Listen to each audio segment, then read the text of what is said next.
Ya, hari ini Sabtu tanggal 22 Agustus 2026, kewenangan profesi kesehatan dengan pendekatan konsep, rules, dan case. Pendekatan ini yang biasa lazim digunakan dalam mempelajari satu isu hukum. Kita akan lihat mulai dari konsep inti dari kewenangan itu adalah otoritas hukum. Ya. Jadi dapat dikatakan kewenangan adalah hak atau kekuasaan hukum. Ya. Jadi frasa kunci dari kewenangan itu adalah kekuasaan hukum untuk bertindak secara sah. Boleh bertindak karena alasan hukum. Sekali lagi, kewenangan itu adalah otoritas hukum, adalah kekuasaan hukum. Ingat kewenangan, ingat hukum. Nah, kompetensi itu tidak sama dengan kewenangan. Kompetensi tidak sama dengan kewenangan. Kompetensi itu pada dasarnya adalah kemampuan untuk melakukan sesuatu secara profesional. Jadi kata kunci kompetensi adalah kemampuan profesional. Sementara kewenangan itu adalah satu kebolehan melakukan sesuatu berdasarkan hukum. Ya.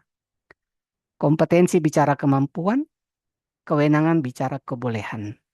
Itu dua hal berbeda namun terkait dalam kewenangan profesi kesehatan sebagaimana ditulis di dalam pasal 285 Omnibus Law kita.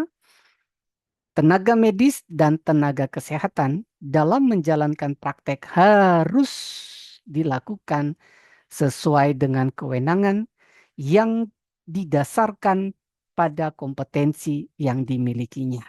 Ya. Kewenangan didasarkan pada kompetensi dan ini sifatnya harus wajib. Dasar praktek berangkat dari kompetensi, ada STR, surat tanda registrasi, kemudian muncullah SIP, surat izin praktek. Nah, bicara kewenangan pada dasarnya bukan satu dokumen tunggal di dalam praktek profesi kesehatan kita. Di rumah sakit atau di vaskes, nanti kalau saya misalnya hanya menyebut rumah sakit itu juga termasuk vaskes yang lain ya. Nah, ketika di dalam atau internal vaskes, kewenangan yang tadi disebut kewenangan klinis. Ya, kewenangan yang tadi masih abstrak general masuk ke vaskes disebut dengan istilah kewenangan klinis. Nah, bagaimana proses kewenangan klinis ini? Ya, kalau kita lihat dalam PP-nya dikatakan kewenangan klinis itu diberikan setelah kredensial. Artinya kredensial dilakukan lebih dulu. Baru ada kewenangan klinis. Bentuknya SPK atau surat perintah tugas, surat pelaksanaan kewenangan, surat penugasan klinis, surat penugasan klinis dan RKK, rincian kewenangan klinis, ya sudah diatur di Permenkes 13 2025 relatif baru, baru praktek sesuai batas kewenangan. Kewenangan profesi tidak sama dengan kewenangan klinis, ya sudah dekat tapi tetap berbeda. Kewenangan profesi itu dasarnya adalah kompetensi dan standar profesi. Ya. Syarat untuk praktek STR SIP. Nah, praktis saat ini ya karena STR sudah berlaku seumur hidup, ya SIP yang menjadi acuan utama. Ya. Menentukan muatan dasar praktek profesi. Jadi lingkup dasar praktek profesi ini masih bicara di hulu sekali itu adalah kewenangan profesi. Ya. Lingkupan dasar, muatan dasarnya praktek profesi itu ada dalam kompetensi dan standar profesi yang kita sebut dengan istilah kewenangan profesi. Nah, kewenangan klinis itu berlaku untuk pelayanan klinis tertentu di vaskes. Bisa jadi di vaskes tenaga medis atau tenaga kesehatan yang sama di Vaskes A, bisa jadi kewenangan klinisnya nanti di dalam SPK dan RKK-nya berbeda dengan ketika dia melakukan praktek profesi di Vaskes B. Ya. Sekali lagi, kewenangan klinis diberikan setelah kredensial ditetapkan dan dirinci dalam SPK dan RKK. Prinsip dasar kewenangan itu dimulai dari legalitas, ya, harus ada dasar kewenangannya.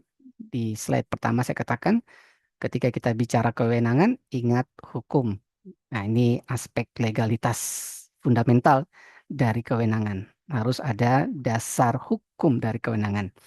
Kemudian kompetensi, ya, dalam kewenangan praktek profesi berdasarkan atau berbasis kompetensi. Jadi kewenangan tadi sudah dikunci hanya dalam batasan-batasan yang dibolehkan menurut kompetensi. Ya.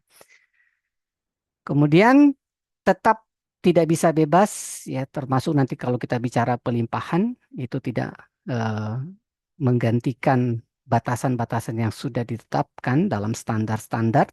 Ya, pelaksanaannya sesuai dengan standar-standar yang ditetapkan, prosedur, ya, bicara kewenangan itu satu hal.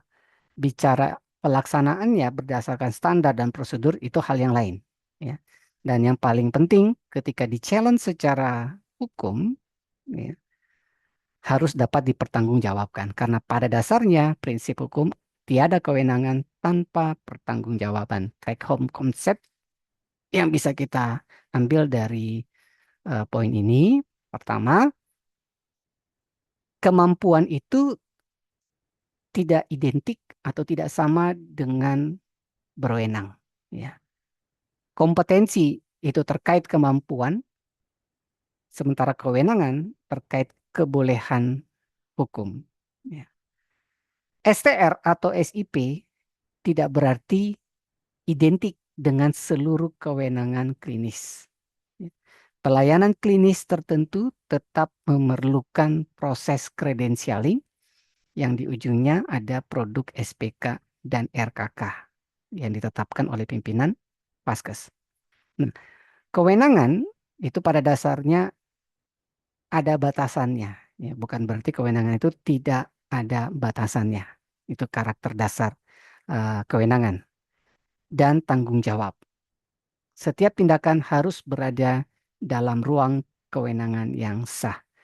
Saya break sebentar di sini untuk teman-teman cermati. Kira-kira adakah hal yang perlu diperjelas atau dipertanyakan mulai dari konsep dasar kewenangan ini? Ya. Kewenangan adalah otoritas hukum atau kekuasaan hukum. Boleh bertindak karena hukum. Kompetensi tidak sama dengan kewenangan. Kompetensi bicara kemampuan profesional, kewenangan bicara kebolehan berdasarkan hukum. Dan dalam konteks praktek profesi, kewenangan profesional kesehatan itu berdasarkan kompetensinya. Ketika masuk di dalam Vaskes, ada yang namanya kewenangan klinis yang berdasarkan credentialing. Ya.